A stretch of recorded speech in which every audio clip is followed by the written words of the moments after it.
Hello, mighty companions. Here we are again. Welcome to the Way of Mastery.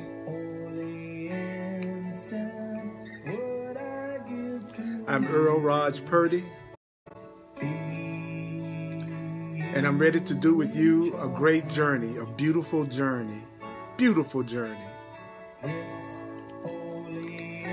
called the Way of Mastery.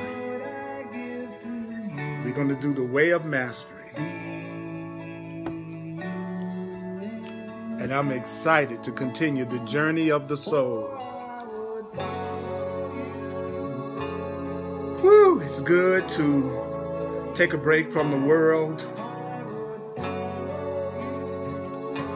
It's so good to connect with my mighty companions. It's so good to connect with my mighty companions. We are going to continue with the Way of Mastery, and we're going to do the section called Your Soul Begins to Speak.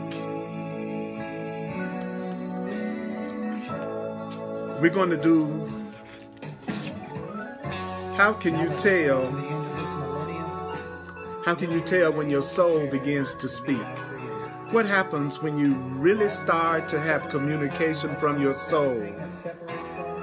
That's what we're going to talk about. That's what we're going to go over in the Way of Mastery. Your soul begins to speak in the Way of Transformation, Part 2, Lesson 17. Lesson 17 in the Way of Mastery. The soul begins to speak. On page 209. Page 209. Page 209. If you're following me on a Kindle, we're in the Way of Transformation, Part 2, Lesson 17. Do a search on Your Soul Begins to Speak. I'm so glad to see my mighty companions coming online. It feels so good to see all of you coming in online. Demola, CJ, Myrna, Barbie, Diana, Stephanie, Alita, Terry, Arlene, all you good, beautiful, incredible ones. Marilyn, those of you, we're going to do the Soul Begins to Speak, Lesson 17, page 209. Now, remember, you need not believe the ideas. You need not accept the ideas. You need not even welcome the ideas. Some of the ideas may be hard to believe. Some of the ideas may be quite startling. You are not asked to judge the ideas at all. It's the use of the ideas that will give the ideas meaning to you and will show you that the ideas are true. It's the use of the ideas that will give the ideas meaning to you and will show you that the ideas are true. One of the things that we've been told many times is that we need to take it slow, because if we take it slow, we will give ourselves a chance to hear what it's saying. And my purpose as a teacher and a facilitator for over 30 years is to be a voice, a conduit for the voice for love, for the voice for God, for the voice of the Way of Mastery. So I'm much more interested in you hearing it than analyzing it, because we are being given very specific instructions. If you're trying to change a tire and you don't know how to change a tire, and somebody's teaching you and telling you how to change the tire, you are more focused on the instructions that they're giving you rather than analyzing the instructions that they're giving you. So my focus is always on the message. My focus is always on hearing the message and being as clear a channel for the message as I can possibly be. We're on page 209, Lesson 17, The Way of Mastery. Your soul begins to speak. So let's start with the first paragraph. Take a breath. Take a breath. It usually takes about 15 minutes for us to allow ourselves to get really tuned in. But now, do you know what's about to happen right now? The soul begins to speak. Now, the connection that was once lost, what connection? The connection between you and your soul. The connection that was once lost begins to be reestablished. Now, do you know that your connection to your soul was never really lost? You never really lost your connection to your soul. You forgot your connection to the soul. It was suppressed. So that means that your connection to your soul, your connection to your real self, it was never lost, but it was just forgotten. And one of the beauties of us doing this on Facebook Live is that you get a chance to make comments, to communicate with each other, and to communicate with me. And as usual, I ask you to share. Take a moment right next to where you make comments. You can share this live video. So my mighty companions, my devoted students and teachers, I want to ask your support by taking just a moment to share the video. It doesn't take 20 seconds to share the video. Right next to where you do the comments, you can share the video, because we want to extend this truth out to our other mighty companions so we can continue to build our tribe. You see, the way of mastery says your connection with your soul became the background instead of the foreground. And I was thinking, what is it that's become the foreground? What's become the foreground is the teachings of the world. What's become the foreground is our beliefs, the beliefs of our culture, the programming that we've gotten since we entered here. But when your soul starts to speak to you again, we're going to hear about how to tell when your soul begins to speak to you again. Well, first it begins to whisper. So it's not loud, it's not boisterous. It says when your soul begins to speak, it begins to whisper. And it begins to whisper in the very depths of your being. Thank you for sharing. Thank you for sharing. So sometimes when your soul begins to speak to you, it comes in the form of your dreams. My dreams have been becoming more and more and more vivid, especially in the last few weeks. So one of the ways that your soul may begin to speak to you will be possibly through your dreams, in the form of your dreams.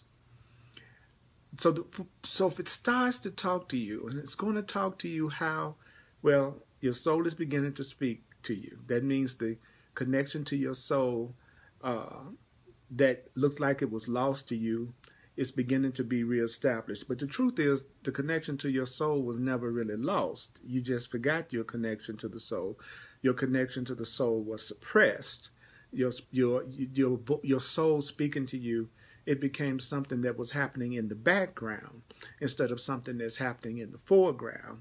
And when it begins to communicate with you, the way of mastery says that your soul begins to whisper in the very depth of your being. It comes to you in the form of your dreams. So what are some of the ways that your soul begins to speak to you? Well, you might begin to notice books that you've never noticed before. You might begin to wander into the spiritual sections of bookstores. I had a person tell me that one of the ways that they discovered A Course in Miracles was that literally the book fell off the bookshelf when they were in the bookstore.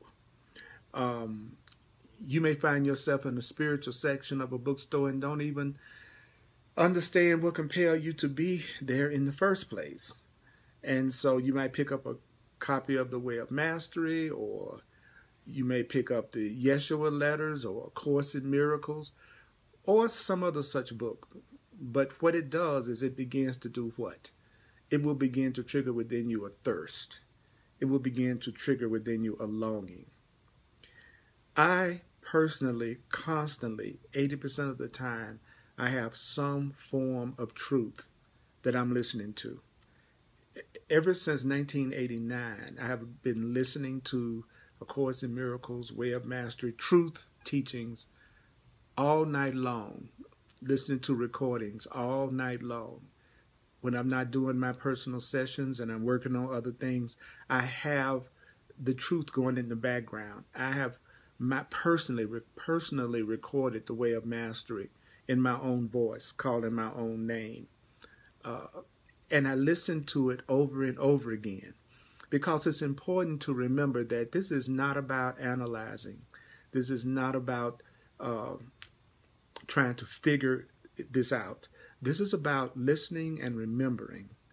And right now, your soul is speaking to you. That's why you're listening to this right now. It's all part of your soul listening to you. A friend suddenly invites you to come to a workshop, the kind you've never been to before. Yet when you go, something triggers you, something touches you, something inside of you begins to wake up. You may not notice it, but it actually triggers a physiological state within the body. That means within the chakra and the energy system. That means your heart begins to stir in its slumber. That means your mind starts to thirst for knowledge. A knowledge unlike any that your mind has gathered in its identification with egoic consciousness. You will feel a longing to awaken, and that longing to awaken has come right now. And from this moment, though you don't understand it, you begin to attract, and you begin to attract very slowly at first, perhaps stumbling a bit now and then. You will start to attract exactly those situations that will keep prodding you to look deeper. Are you experiencing it right now? Are you beginning to attract those situations that keep prodding you to go deeper and deeper, and it looks like it won't let you rest? You're longing for a level of consciousness and a level of knowing and a level of connection to your soul and connection to your spirit that's deeper than you've ever experienced before. That's what's happening with me right now. Is that what is happening with you right now too? Maybe a meditation teacher comes. Maybe a prayer group comes that you feel called to join. Maybe you begin the process of what? Your study. See, when your soul begins to speak, and it's time for you to wake up from the sleep of the forgetfulness of who you really are, you won't talk about studying. You won't just intend to study. You will be compelled to study. You will look forward to study. It will turn you on to study. It won't be like, okay, I got to go study the way of mastery. Okay, I know I ought to be doing my Course in Miracles. That's not the way it is when your soul begins to speak to you. You want to do it. You look forward to it. And when you do actually study and focus in, it feels so good that it's hard for you to stop. Now, there's a new question that's emerging. There's a new question that's emerging. And when you begin to listen to your soul, when your soul begins to take over, when your spiritual identity begins to take over, you are not going to be asking yourself the question, how can I survive? When your soul begins to speak to you, you will not be asking the question, how can I make money? You won't be asking the question, how can I do all these things? There will be a new question that comes up. When your soul begins to speak to you, there's going to be a new question that you ask yourself. And it's not going to be, how can I find my soulmate? What's a question about my career? It's not going to be a question about how am I going to survive? It's not going to be a question about how I can make money. It's not going to be a question about how can I do all these things. It's going to be a new question. And that new question is going to be, who am I? That's going to be the question that you start to ask yourself when your soul begins to speak to you. How can you tell when your soul is beginning to speak to you? Because when your soul is beginning to speak to you, you're going to be going, who am I What am I? Who am I? Who am I?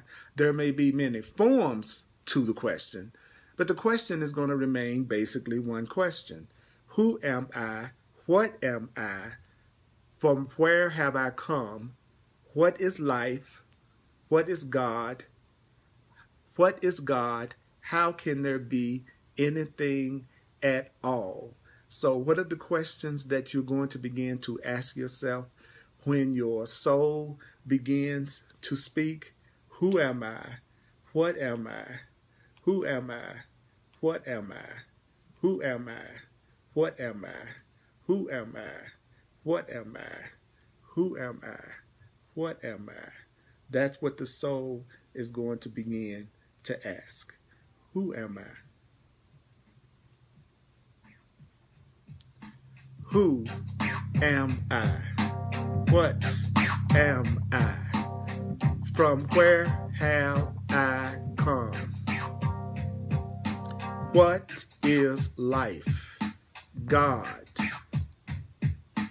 What is God?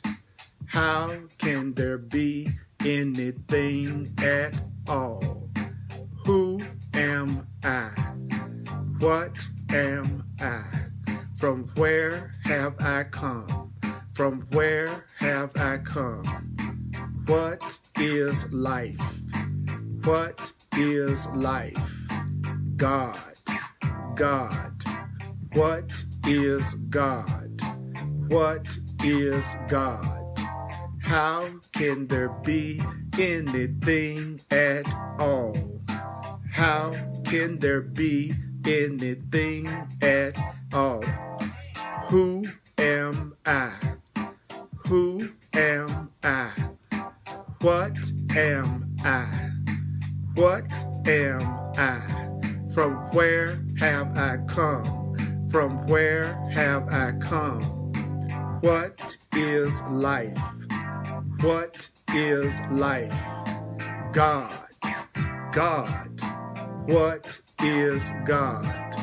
How can there be anything at all? How can there be anything at all? Who are you? Who are you? What are you? What are you? From where have you come? From where have you come? What is life? What is life? God. God. What is God? God. God. What is God? How can there be anything at all? How can there be anything at all? Yes. These questions begin to stir in the mind. These questions begin to stir in the mind. These questions begin to stir in the mind. What questions begin to stir in the mind? Who am I? What am I? From where have I come? What is life? God. What is God? How can there be anything at all? Do you know that when the soul begins to speak, these are the questions that begin to stir in the mind? And often these questions first make their appearance in some form around the age of 10 to 12. And as you enter into a stage of life that is your first stage of individuation, just like when a child was born, it began to sense that it was other than the mother's body. And then at around the age of 10 or 12, you begin to sense that you are something other than your mother and your father, that there's something that wants to think for itself, to be for itself. Often those questions begin to come. That's the first stirring. Usually these questions are not attended to. There's just too much else to do. You still need to learn to think. You still need to learn how to drive a car. You still need to learn how to balance a checkbook. Later these questions start to happen again, generally in your early and mid-20s. For me, I started on my spiritual path when I was 23. But again, the momentum is to become established as a physiological being, and so all the questions about your real identity are suppressed. into the 30s, and most definitely by the 40s, those questions begin to press up upon your consciousness. You know how to make money, or you should by the time you get to your 30s and 40s. You should know how to balance a checkbook. You have done these things in the world. You've had sex, you've baked cakes, you've thrown birthday parties, you've gotten drunk, you've gotten high, especially if you live in Colorado probably, and you've done it all. But something else is gnawing within you. There's some point of a great challenge that you're beginning to feel inside of you. So you ask yourself, do you know what you ask yourself? You ask yourself, what will I be committed to? What am I going to be committed to? Am I going to be committed to love, or am I going to be committed to fear? Are you going to be committed to love, or are you going to be committed to fear? Are you going to be committed to love, or are you going to be committed to fear? Will fear run me? I want to ask you, are you going to let fear run you? When the voice within your soul starts to stir, you're going to ask yourself questions like, am I going to let my fear run me? Am I going to let my guilt run me? Am I going to let anger run me? Am I going to let my ego run me? Will the very principles that I have identified myself with, and the very principles that I've utilized to ensure my survival, my ordering of life, will these things become more important than self-realization, the awakening of the Christ, the true self within? Will everything around your survival, will every way that you've been ordering your life, will these things become more important to you than self-realization, awakening to the true self within? So what was the main points in that particular section that was relatively short before we go to the next part of it? Well, let's go back, because it's really about remembering, right? So what did we hear? What did we hear? What did we hear? Well, when your soul begins to speak, you start to what? Get that connection reestablished again between you and your soul, that connection that was lost. Then the way of mastery said, do you know what? It's going to start as a whisper. It might come to you through your dreams. You might start noticing books that you've never noticed before. You may find yourself in a spiritual section or metaphysical section of a bookstore. You might pick up a copy of some type of metaphysical spiritual book, like The Way of Mastery, like A Course of Love, like A Course in Miracles. But something inside of you starts to hunger. Something inside of you starts to have a thirst. Something inside of you starts to have a longing. Maybe you get invited to a workshop. Maybe something inside of you begins to touch you. Something begins to wake up inside of you. There's something that begins to trigger a physiological state within your body. Your chakras begin to wake up. Your energy system starts to wake up. Your heart begins to stir. All of a sudden, you got this thirst for knowledge, unlike any kind of knowledge that you wanted to seek after through your ego. Do you know that the longing to wake up will come? And you begin to attract, slowly at first, you begin to attract those situations and people that keep prodding you to go deeper and deeper. Maybe a spiritual teacher shows up, like somebody like me in your life, or someone else, or maybe a meditation teacher comes, maybe a prayer group, or a group like this with your mighty companions show up in your life that make you feel called to join. You actually get on it, and you get on the process of your study. And all of a sudden, you're not always thinking about how you're going to make money. You're not thinking about power, money, fame, and specialness, and physical pleasure, and sex so much. You really are not thinking about survival issues so much. That's not the questions that you are asking yourself all the time. When your soul begins to speak and that longing from your soul begins to take over, you start asking, who am I? What am I? Where did I come from? What is life? What is God? How can there be anything at all? You have a lot of questions that start to stir in your mind. And then you go through different stages in your life until you get to your 30s or 40s. And then you start noticing that that's when these questions start to really tend to become more intense than ever before. And then it boils down to just one question. Am I going to be committed to love, or am I going to be committed to fear? Which is the same as saying, am I going to be committed to separation, or am I going to be committed to unity? And most of all, you begin to ask yourself, am I going to continue to let fear run me? Am I going to continue to let fear run me? You're going to stop putting all your focus on the day-to-day outer material things in the world, And you're going to find that your personal self-realization is going to be the most important thing to you. Awakening your Christ within, your true self within, that's going to be the most important thing to you. Thank you, Joanne, for your compliment. Let's see what the next section is. Okay, I'm looking now to see if there's any questions about anything. Okay, I just see mostly people greeting themselves and shooting out good energy to each other. Okay, so the next section that we're going to talk about is dismantling the blocks to spirit. So next we're going to talk about the dismantling of the blocks to spirit. And I'm going to slow it down a little bit more. For you see, awakening requires a dismantling. What is it that must be dismantled if you're going to wake up to who you really are? There has to be a dismantling of the structures of your consciousness. There must be a dismantling of the structures of consciousness by which you have been ordering your perceptions of the third dimension. What has been ordering your perceptions here in the third dimension? Awakening is going to call for a dismantling of the old ways of looking at things that you have. Not trying to fit the new way into the old ways. The way of mastery says you're going to have a dismantling of the structures of your consciousness. A total dismantling of the structures of your consciousness. That's what's going to have to take place in order for you to awaken. So ultimately, to truly awaken completely,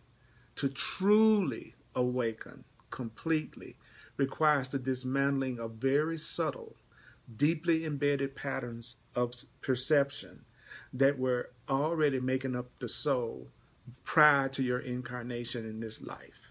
So what does that mean? It means the slate must be wiped clean. The old embedded patterns of the way that you see things, that must be wiped clean. Your old ways of looking at things that you learned through your ego, that you learned through the world, that you learned through seeing yourself as a separate being and seeing yourself as a body. That way of seeing things, the way that you saw things prior to your incarnation, that slate must be wiped clean so that all that remains is the reality of spirit. The only thing that must remain is the reality of your spirit, with no filament, with no trace of ego consciousness left. Ego consciousness is fear consciousness. Ego consciousness is guilt consciousness. Ego consciousness is separation consciousness. Basically, ego consciousness is human consciousness. So the slate must be wiped clean so that all that remains is the reality of yourself as spirit. There must be no trace of the old programming and the old perceptions of ego consciousness left if you really want to wake up. Now, don't forget that what we're hearing right now is what has to happen in order for you to awaken to your true immortal spiritual identity. And don't you know that that's not an easy thing to do? What's not an easy thing to do? Wiping the slate clean of your old way of looking at things. Now, there's a very powerful statement in this paragraph. This paragraph starts out by saying that is not an easy thing to do. What is not an easy thing to do? Wiping the slate clean, getting rid of the deeply embedded patterns of perception that your soul had prior to coming into this life. It's saying it right here. That is not an easy thing to do. It's not an easy thing to do. Yet, it requires no effort. It's not easy to do, but yet it requires no effort. But it does require the effort to love. It does to undo your old way of looking at things so that you can finally know your immortal, powerful, spiritual identity, requires a wiping the slate clean, letting go of your old patterns of looking at things. It's not easy to do, but it doesn't require any effort, but it does require the effort to love. So why does the awakening to who you really are require the effort to love? Because Love is the great healer. So what is the great healer? Love is the great healer. Love is the great healer. So it's the way of mastery telling us that love is what is going to wipe the slate clean, not our analyzation, not our inventiveness, not our ingeniousness, not us trying to figure everything out. That what's going to get rid of our embedded patterns and perceptions that keep us from experiencing happiness and joy. What it's going to take in order for us to let go of the blocks, dismantling the blocks, is going to take love. Love is the great healer. Love is another name for freedom. Freedom is love. Sometimes I really would love for you to use some of the alternative definitions of love to get past some of the definitions of love that we've learned that are not true. There are two great definitions of love that are very simple to use. One definition of love is freedom. The other definition of love is full appreciation. So when you say you love somebody, what that should be meaning is that I fully and completely appreciate you. I love you doesn't mean I want to limit you, I want to get you. It doesn't mean I want to control you, that I have a lot of scripts for you, that I want to limit you. When I say I love you, I'm saying that I appreciate you. I fully appreciate you. I free you. I appreciate you. I free you. I appreciate you. So appreciation is the great healer. Freedom is the great healer. Joining is the great healer. Unity is the great healer. It's the same as saying love is the great healer. So it's love is that which erases the imprint. It's love that erases the old patterns. It's love that erases the imprint in the depth of the subtle soul. The patterns that you brought forth with you as a soul are like a magnet. Your patterns are magnets. Your pattern is a magnet. Whatever your pattern is, and you know you've seen your pattern, whatever your pattern is, it's a magnet. That is, your patterns attract energy states. Do you hear what I'm saying? Your patterns are like magnets. Your patterns attract energy states in the physical dimension experience that are resonant with those patterns. Your patterns create energy states that resonate with your patterns. Your patterns attract your patterns. Your patterns attract your patterns. Your beliefs attract your beliefs. Your patterns attract your patterns. Often when you say you fall in love, for instance, sometimes people say, I have fallen in love. It is just that when you say you have fallen in love, this is what you're really saying. What you're really saying is you have come into contact with another field of energy that happens to fit hand in glove with the very patterns of consciousness that you carry in the depth of your thinking. When you say I have fallen in love with somebody, you're just saying that I have come into contact with another field of energy that fits my patterns. When the average person says I have fallen in love with somebody, when the average person says I have fallen in love, they're just saying I've just come in contact with my own pattern. I've just come in contact with another field of energy that fits my pattern, hand in glove. The very patterns of consciousness that I'm carrying deep down inside of me. Do you understand? I'll say it again.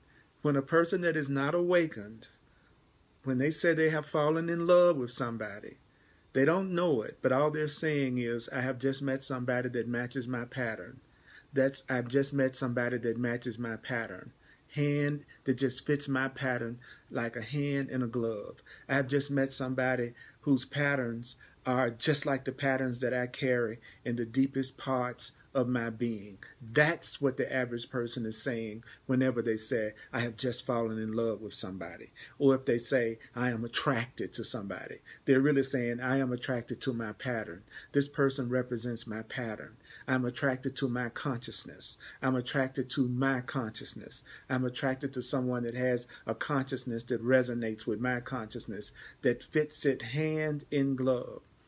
And I know sometimes it'll look like your partner or your friends are really different from you, but they're not. They're just reflecting back to you your own subconscious patterns. Even if it doesn't look like you have anything in common with the person that you say you've fallen in love with, that's impossible. Okay? That's impossible. You are attracted to them and they are attracted to you because you all are both fields of energy that have the same patterns that fit like a hand in a glove. I mean the very patterns of your consciousness that you're carrying in the depth of your very being. One of the most interesting things that I've noticed from counseling and working with people and teaching for over 40 years is that sometimes it looks like people on the spiritual path have partners who are just the opposite to what they say that they are about. They will say they're really into new thought or metaphysics or new age or opening up or awakening, and their partner won't have the slightest interest in it at the level that they do. Or their partner will sometimes even seem to ridicule what they are trying to do or show no interest in it. Even though it looks like you're different, you're not. They are just reflecting back to you your own unconscious, subconscious beliefs and attitudes, and you're doing the same thing for them. When you fall in love, it just means you come into contact with another field of energy that just happens to fit hand in glove with the very patterns of your consciousness that you are carrying in the depth of your being. That's what's happened according to the way of mastery. And also old memories of other incarnations are triggered when you visit a certain physical location. When I went to England to speak, I never forget when I went to England for the first time, I was shocked at how much England felt like home to me. And it was not a place I would have imagined that I would have felt totally at home being. I would have thought I would have been in the Caribbean somewhere. But it was like, no, it was actually in England. And the way of mastery says, old memories of other incarnations are triggered when you visit a certain physical location. And the emotion feels so good and warm in the heart.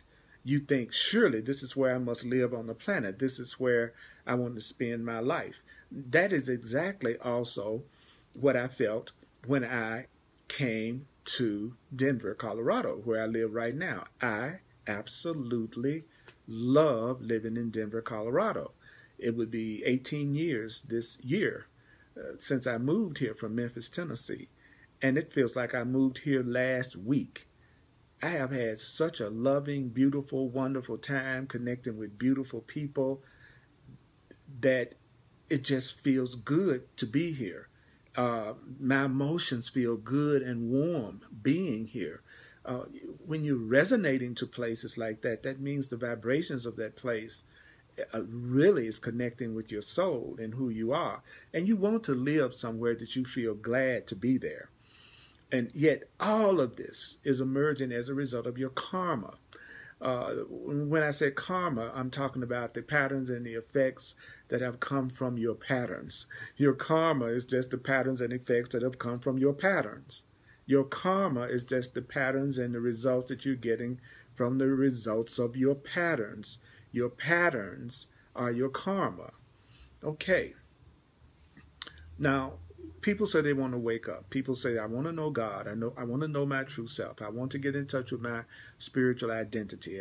I want to get in touch with my power. Well, do you know what is required to wake up? Awakening does require vigilance. Awakening does require vigilance. Awakening does require vigilance. What Irene says, you ate a brave heart, Earl. Okay. I ate a brave heart. I'm open to that. So what else does awakening require?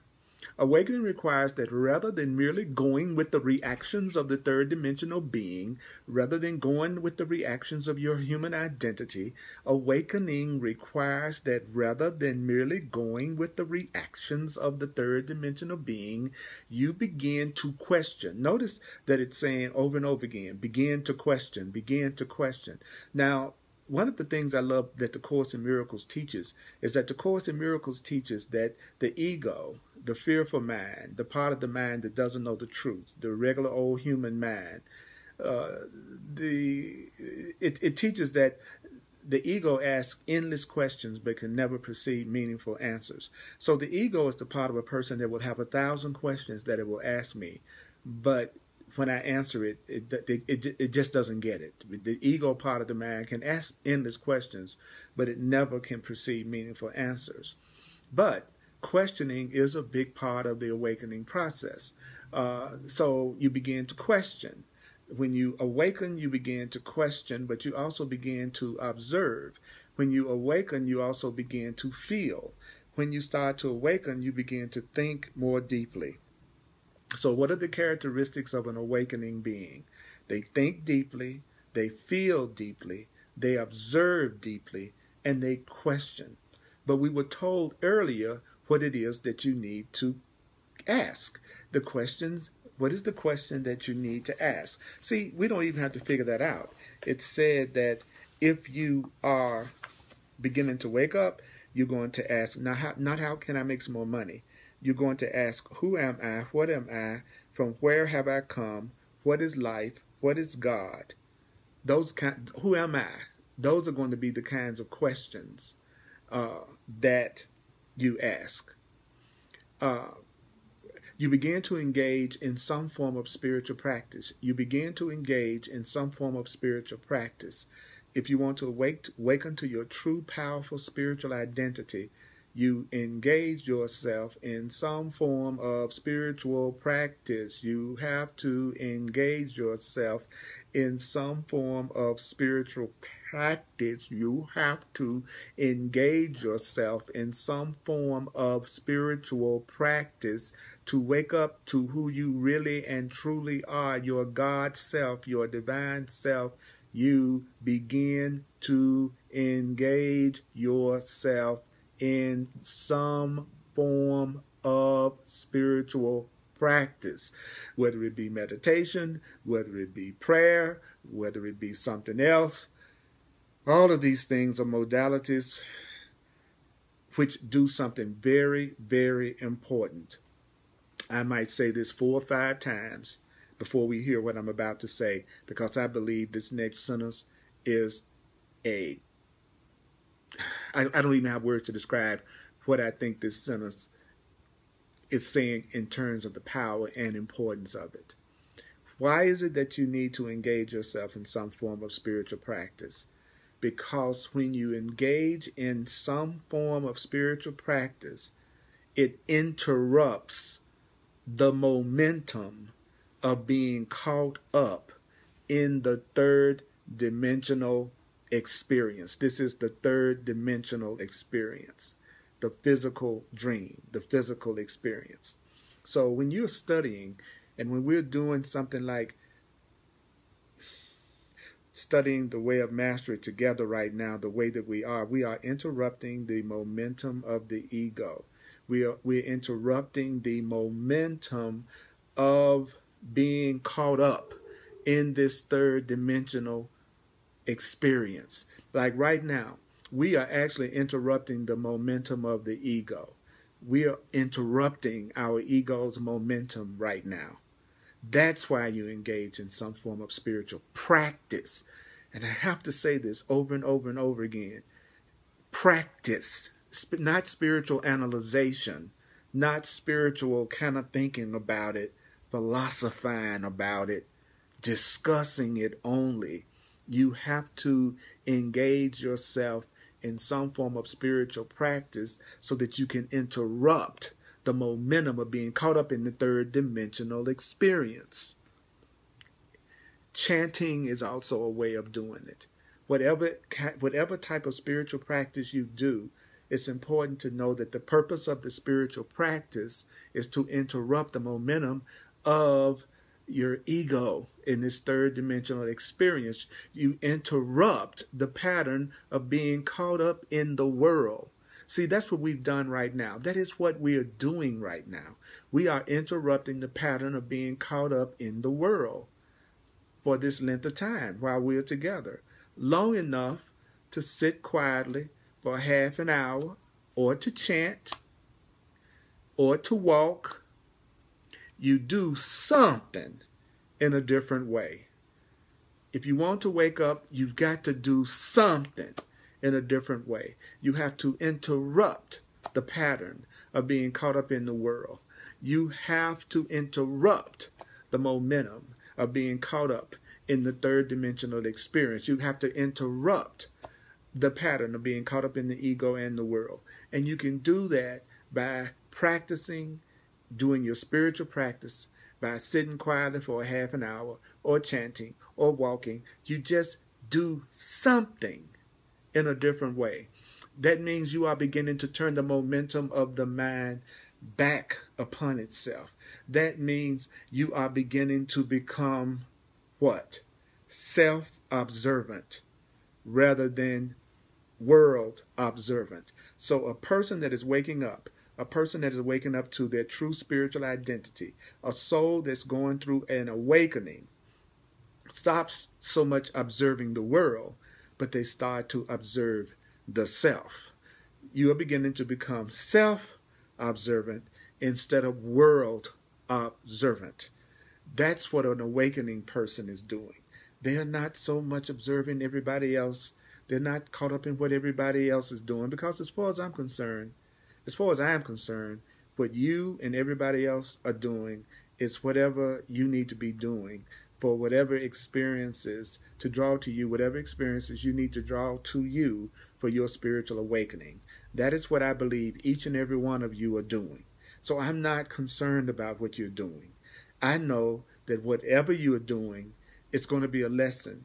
And there's going to be a lesson there that God would have you learn that's going to help wake you up to the incredible identity one day that you are. So, like the mole is saying, we are creatures of habit. And so since you are a creature of habit, then ultimately let it be the habit of practicing forgiveness. But also, since you're a creature of habit, some of your habits, they need to be interrupted. Those patterns need to be interrupted. You may have some habits that need to be interrupted, and spiritual practice interrupts the patterns so that you can get beyond your ego for a while. Now, for all of you that would like to quicken the process, if you would like to speed up this process of awakening, would you like to speed up the process of awakening? If you would like to speed up the process of awakening, the answer is very simple. I'm going to tell you how to speed up the process of awakening. I'm going to tell you how to speed up the process of awakening. Are you ready to hear how you speed up the process of awakening? It's very simple. Spend more time being self-observant. Spend less time being concerned with what is going on in the world. Spend less time being concerned with what's going on in the world. That was interesting. I was reading, I couldn't help but see over and over again today on the news that the TV show Roseanne, which is a very popular TV show, was canceled. And it was canceled because Roseanne made a lot of racist comments through Twitter. And so the network found what she said to be repugnant, and so they canceled the TV show. The thing that was really fascinating to me about that was it was all over the news, on all the networks, everything that on the computer. Everywhere I went, I saw that. And I thought it was interesting how the cancellation of a television show gets more attention than all the starving and the help and the other things that's going on in the world that people need support and help on. But the canceling of a TV show was really the thing that was being given an incredible amount of attention. And I was thinking about how it was saying here, less time being concerned with what's going on in the world, and no time blaming the world for the state of your being. Don't blame your parents, don't blame society, don't blame God. If you're going to wake up, if you're going to be a conscious being who's waking up to your true spiritual power, you observe yourself. You pay attention to what you are thinking. You pay attention to the choices you are making. You pay attention to your perceptions and your patterns and how you can look at things in a new way and how you can choose love over fear. You become more observant of yourself and less time being concerned about what's going on in the world. And you don't spend any time blaming the world for what you're going through right now. And you don't blame your parents. Stop blaming your parents for anything that you are going through and anything that you are experiencing. If you want to wake up to your true spiritual identity, if you want to have an easy, loving, happy life, stop blaming. Stop blaming yourself. Stop blaming your parents. Stop blaming yourself. Stop blaming society. Stop blaming yourself. Stop blaming God. But start owning your experience. If you want to wake up, own your experience. I am responsible for what I see. I choose the feelings I experience. And I decide upon the goal I would achieve. And everything that seems to happen to me, I ask for and receive as I have asked. I'm owning my experience. If I'm having anything come up that's making me feel any kind of lack of peace, the first thing I tell myself is I'm responsible for changing my mind about the way that I feel. Even if it looks like somebody else has something to do with causing me to be unhappy, I try to remind myself as fast as I can that my happiness comes from me. My happiness doesn't come from getting that person to be different. My happiness does not come from trying to get somebody else to do something different.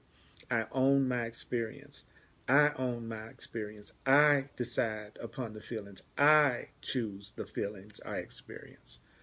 If you want to wake up, if you want to get in touch with your power, if you want to see your life become easy and more harmonious, you spend less time focusing on what's going on in the world and your friends and your relatives and everyone around you, and you focus more attention on observing yourself, and you don't spend any time blaming the world for your state of being. You don't spend any time blaming your mate, your partner, your parents, your children, your race, your gender, your social economic condition, your past, your society. God, you stop blaming yourself. Don't blame yourself either. And that is how you go through the awakening process. That's how you make the awakening process really work for you at a brand new level in a way that you never experienced it before. That's how you do it. Whew. Jim is saying, stop blaming myself, my parents, Christianity, myself, my parents. CJ says, part of owning my experience is seeing the innocence of my experience. Diana says, hello, my mighty fine companions. Earl is giving us divine truth via the way of mastery. Jim says, I am responsible for changing my own mind. I'm not a victim of the world I see. Cheryl says, I own my movie. I created it. Deborah says, yes, that's so real. Diana says, I decide upon the goal I would achieve. That's right. That's right. That's why I'm repeating this over and over again. I do not care about how much material I cover if I don't remember it, because if I don't remember it, I won't wake up. If you don't remember, you won't wake up. What were we told? We were told that awakening requires what? Vigilance. It requires that rather than merely going with the reactions of your third dimensional being, rather than going with the reactions of your ego, you begin to question. You begin to question. You begin to observe. You begin to feel. You begin to think more deeply. I observe. I feel. I think. I observe. I feel. I think. I observe. I feel. I think more deeply. I begin to observe. I begin to feel. I begin to think more deeply. You also begin to engage yourself in some kind of spiritual practice. I don't care if it's meditation, it could be prayer, it can be chanting, it can be studying the way of mastery, A Course in Miracles, or other wisdom texts. But why are you doing it? You are doing it so that you can interrupt what? The momentum of being caught up in this three-dimensional experience. You have to interrupt the pattern of being caught up in this world. And the way that you interrupt the pattern of being caught up in this world so that you can have a spiritual awakening is to sit quietly for half an hour, or maybe chant, or maybe walk. But you got to do something different. You have to turn the momentum of your mind back on itself. You have to become more observant of yourself rather than world observant. But if you want to speed it up, what do? If you want to speed it up, if you want to speed up your healing process, if you want to speed up your awakening process, you spend more time observing yourself and you spend less time being concerned with what's going on in the world. And by all means, you don't spend any of your time blaming the world for the state of your being. I am not blaming my race for the state of my existence that I'm living right now. I'm not blaming my agenda for what I'm going through right now. I am not blaming my mother and father in my childhood for what I'm going through right now. I am not blaming, I put it this way, as much as possible, I'm not blaming, because it's a process. And I'm not going to beat myself up even if I do. But I am going to really focus in on taking 100% responsibility for my experience of my experience. Wow. Wow. Wow. Wow. Wow.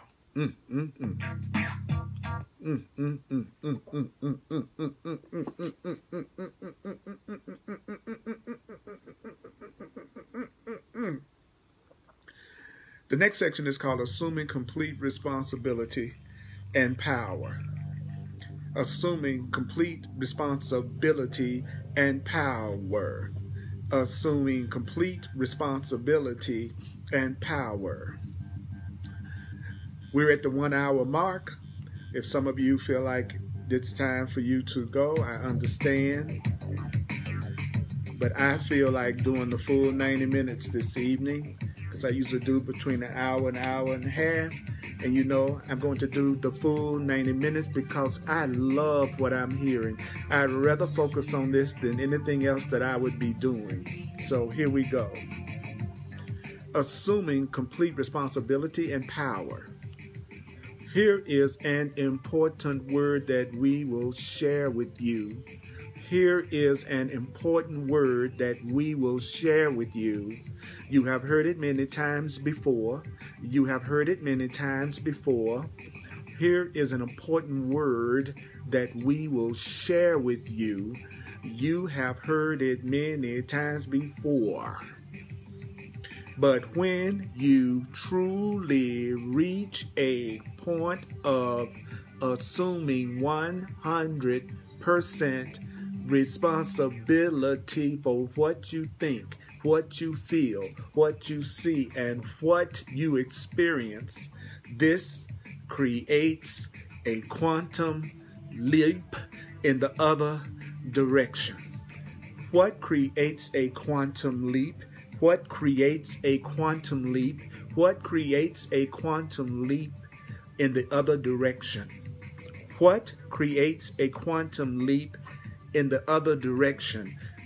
What creates a quantum leap in the new direction?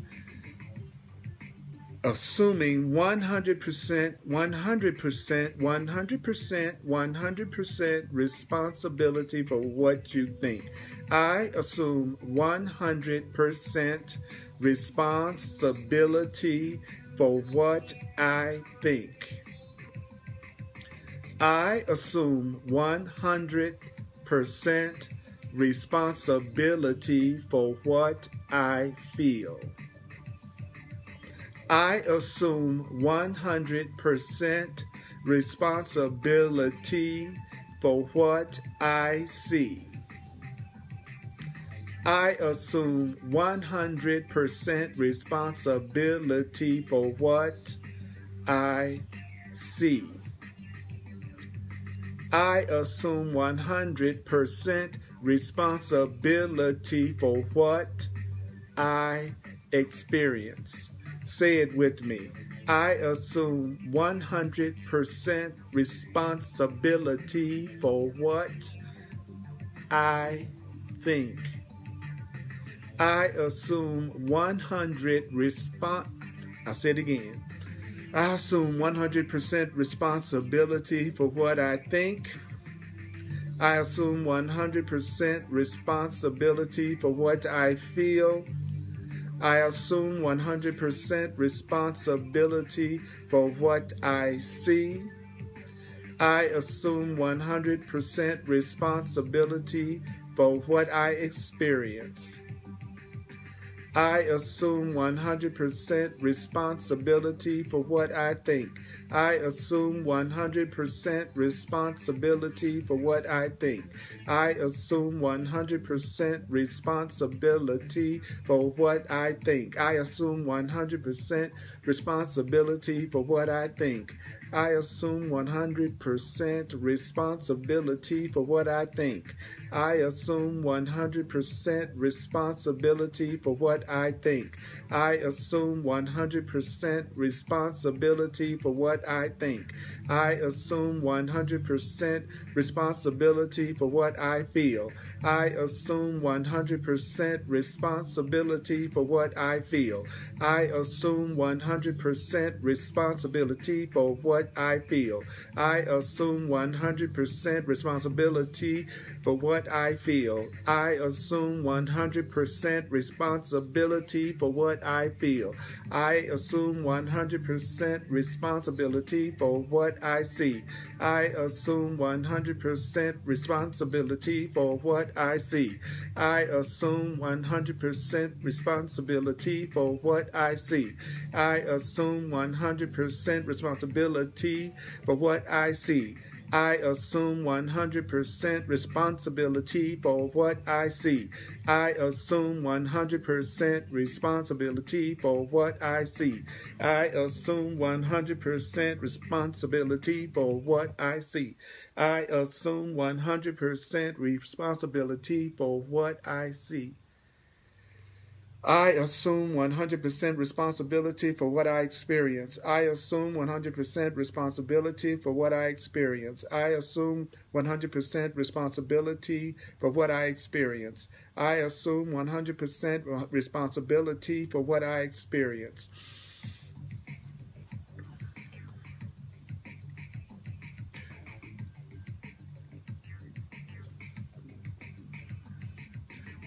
When you assume 100% responsibility for what you think, what you feel, and what you see and what you experience, this creates a quantum leap in the other direction. Do you know that if you want to go in the new direction, you have to assume 100%, 100%, not 20%, 30%, 40%, 50%, but 100% responsibility for what you think, and you have to assume 100% responsibility for what you feel. If you want to wake up, you have to assume 100% responsibility for what you see. If you want to wake up to your true powerful identity, you must assume 100% responsibility for what you think. It creates a quantum leap towards self-observation. Taking 100% responsibility creates a quantum leap toward the freedom that you are seeking? How do you make a quantum leap toward the freedom that you are seeking? You do it by accepting 100% responsibility for what you think, what you feel, what you see, and what you experience. And that moves you toward the healing of the soul. It moves you toward the realization of your purpose. Assuming 100% responsibility for your experience allows you to take a quantum leap toward awakening. Without taking 100% responsibility for your experience, the spiritual journey never quite gets off the ground. Without assuming responsibility, without assuming 100% responsibility for your experience, your spiritual journey never gets off the ground. Unless you assume 100% responsibility for your experience, your spiritual journey never quite gets off the ground. If you don't assume 100% responsibility for your experience, you never quite ascend. You cannot ascend. You cannot ascend without the assumption of complete responsibility. You cannot ascend. Without the assumption of complete responsibility, you cannot ascend. Without the assumption of complete responsibility, you cannot ascend. Without the assumption of complete responsibility, you cannot ascend. You must extricate yourself. You must extricate yourself. Do you know? Do you know? Do you know? Do you know? Do you know? You must extricate yourself. Tell yourself right now, I must extricate myself. I must extricate myself. From what? From the psychic enmeshment with other webs of relationship, in the sense that you have come to perceive that they are causing your decisions. What does that mean? No one else is causing any of the decisions you make. No one else outside of you. No one is causing your decisions. In other words, you must assume power. You must assume power. Say it to yourself. Take a breath, take your breath, take a breath, and say this to yourself. I must assume power. I must assume power. I must assume power. I must assume power. Do you know you are well aware of those in your third dimensional reality who assume power? Sometimes you love the people in the world that assume power. Sometimes you loathe the people in the world that assume power. But the people who assume power are powerful. Those who assume power are powerful. Can you assume the same power in your own life? Can you assume power in your own life? Can you come to look at your beloved? Can you come to look at your beloved? If you're in a relationship, can you look at your beloved and say, can you look at your beloved? Can you look at your children? Can you look at your parents? Can you look at your siblings? Can you look at the people in your life? Can you look at the people that you are in a relationship with? And can you say, you know something? This being is not causing how I feel. Okay? I'm going to look at you and say, I'm going to pretend you're my beloved. You are not the cause of how I'm feeling. You are not the cause of how I'm feeling. This being can never fulfill me. You can never fulfill me. Can you look at your beloved and say, you're not the cause of how I feel. You can never fulfill me. Can you look at your beloved and say, you can never fulfill me. This being has nothing that I can extricate from them in order to fill up my sense of lack. You have nothing that I can extricate from you in order to fill up my lack. You are not responsible for how I feel. You can never fulfill me. There's nothing I can extricate from you in order to fill up my sense of lack. I am alone in my journey to God, for I abide alone in God. That is, I am an individuated spark of divinity. I am an individuated spark of divinity. It is within me. I am an individuated spark of divinity. This individuated spark of divinity is in me. The kingdom of heaven is within me. The kingdom of heaven is within me. What I am seeking is within me. What I am seeking is within me. What fulfills me must come forth from within. So this is what you should say. This is what someone would say in a real marriage ceremony. They would say, you would look at each other and go, you are not causing how I feel. You can never fulfill me. You have nothing that I can extricate from you in order to fill up my sense of lack. I am alone in my journey to God, for I abide alone in God. That is, I am an individuated spark of divinity. It is within me. The kingdom of heaven is within me. What I am seeking is within me. What fulfills me must come from within. This is what you would say to your beloved. This is what you should be saying to anyone that you're in a relationship in. That this is what a conscious awakening being says in a relationship. That's why once Yeshua or Jesus said, if you do not bring forth what is within you will destroy you if you don't bring it forth. If you bring forth what is within you will save you. If you bring forth what's within you, it will save you. If you don't bring forth what is within you, and what is within you is love, what is within you is Christ. When you don't bring forth the love, that's when a person feels burdened. When you feel burdened, if you feel unfulfilled, it's because you're not bringing forth what's inside of you. And usually most human beings go through their entire life with a sense of unfulfillment. Most human beings go through an entire life lamenting and talking about what they think the world has done to them, lamenting the decisions and choices that they made in the past, regretting the choices they made in the past. The average human being becomes burdened by what seems to be going on outside, along with what is in the past. And then eventually the body dies, the spirit seems to wither on the vine. So what happens at death? Another quantum leap occurs at death.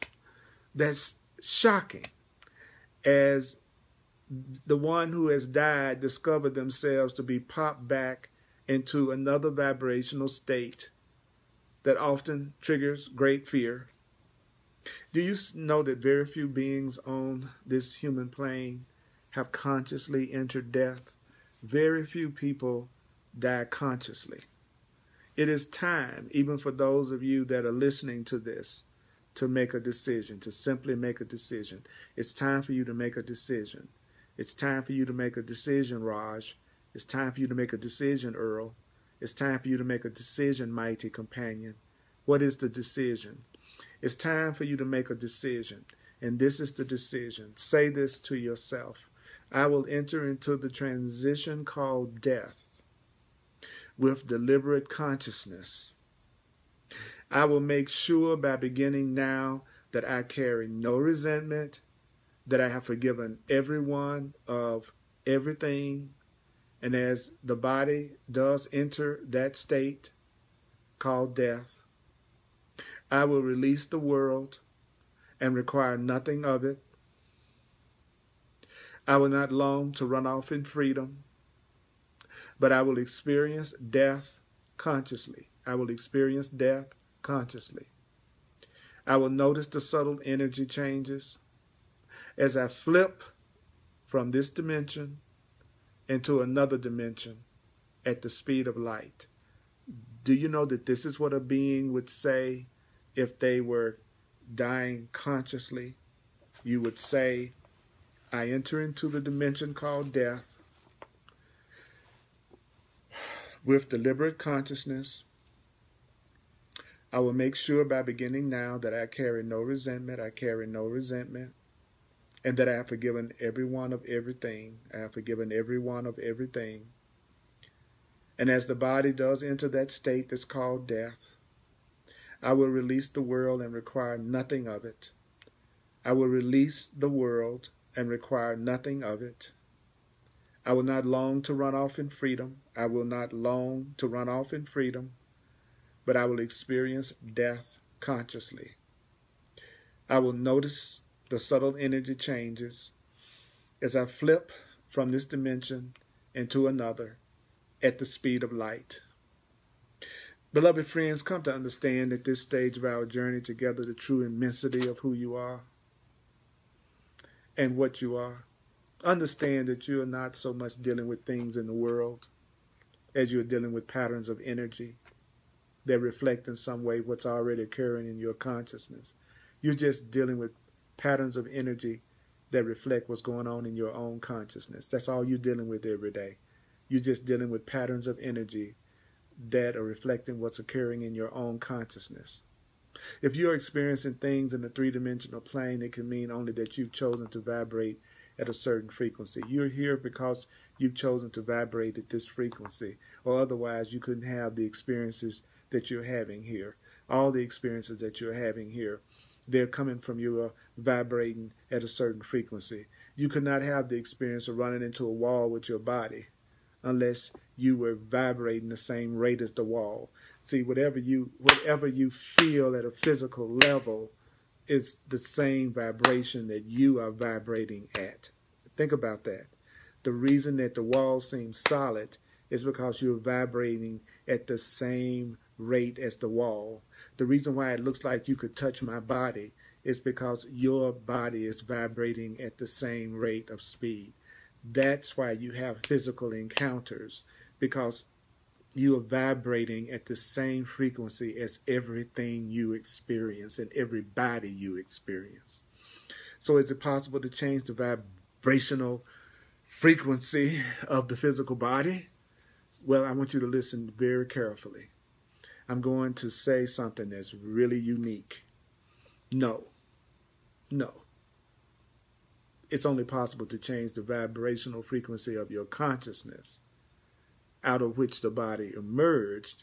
You can just change the vibrational frequency of your consciousness.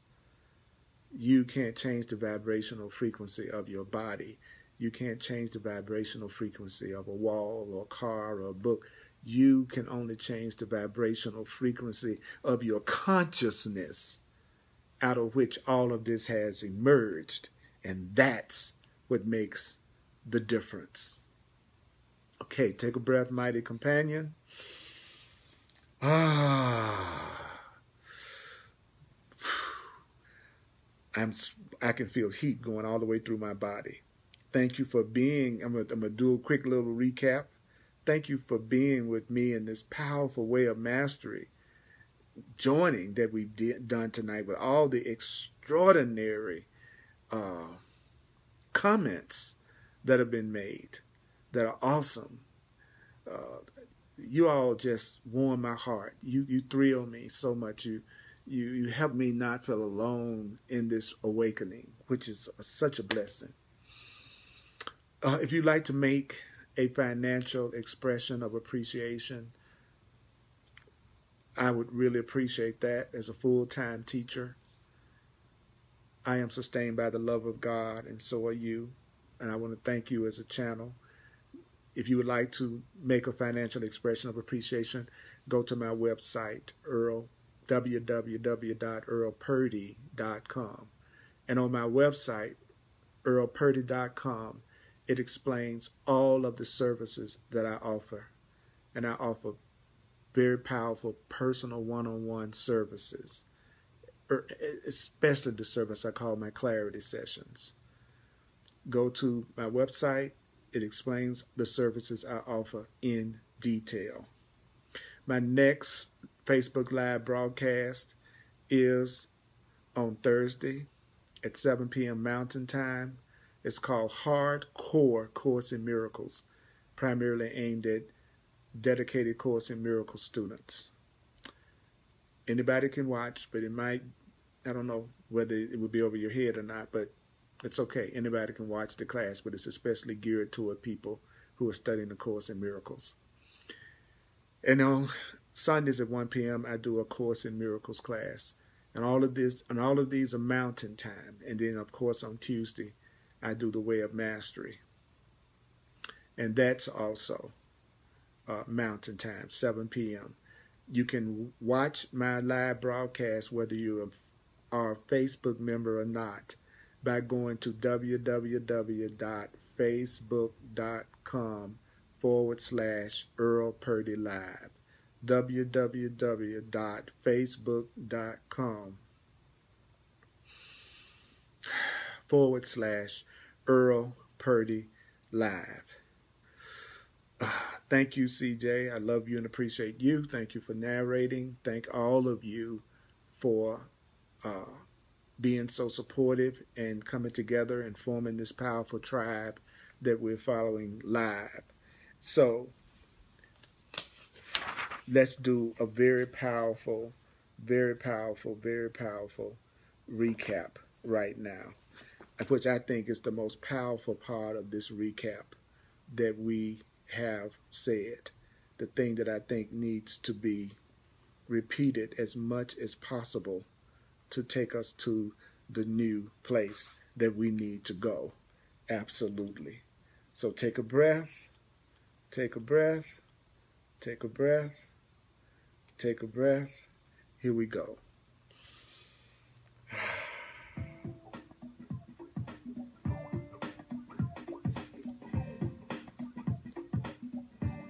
And say this to yourself.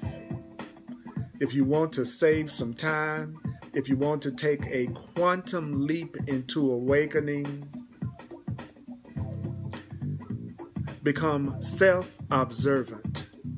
Spend less time being concerned with what's going on in the world, and don't spend any time blaming the world for your state of being. Don't blame your parents, don't blame your mate, don't blame your children, don't blame your boss, don't blame society, don't blame God, but own it, own it, own it, own it, own it, own it. When you truly reach a point of assuming 100% responsibility for what you think. I assume responsibility for what I think. I am responsible for what I think. Say it. I am responsible for what I think.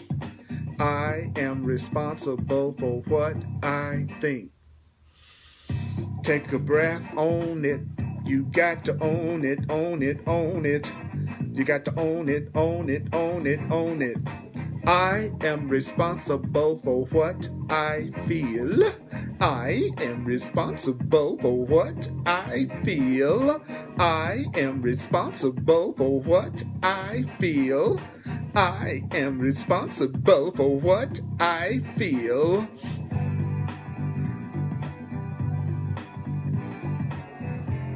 This is music by John Christmas at johnchristmas.com, and you can download it for free, the songs that John is singing on. Let's say this now. I am responsible for what I see. I am responsible for what I see.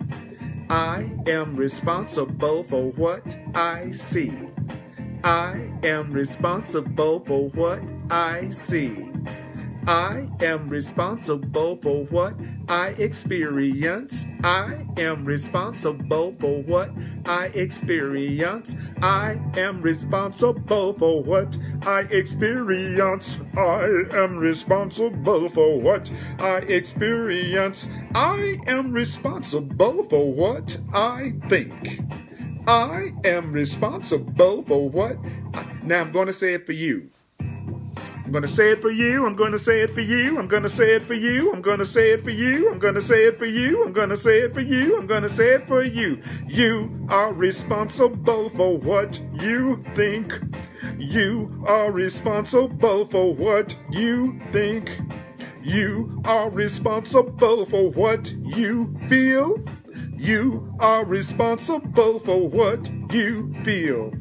You are responsible for what you see. You are responsible for what you see. You are responsible for what you experience. You are responsible for what you experience. We are responsible for what we think. We are responsible for what we think. We are responsible for what we feel. We are responsible for what we feel. We are responsible for what we see. We are responsible for what we see. We are responsible for what we experience. We are responsible for what we experience. Own it, own it. I own it, own it. I own it, own it. I own it, own it. No time for blaming the world for your state of being. No time for blaming your parents anymore. No time for blaming society or your race or your gender or anything in the outer. No longer blame God anymore. I say no longer blame God anymore. I own it. I own it. I own it. Own it. Own it. I own it. I own it. I own it. Own it. Own it. You are entitled to miracles. You are entitled to miracles. Mighty companions, I love you with all my heart. I don't see you as responsible for my happiness ever.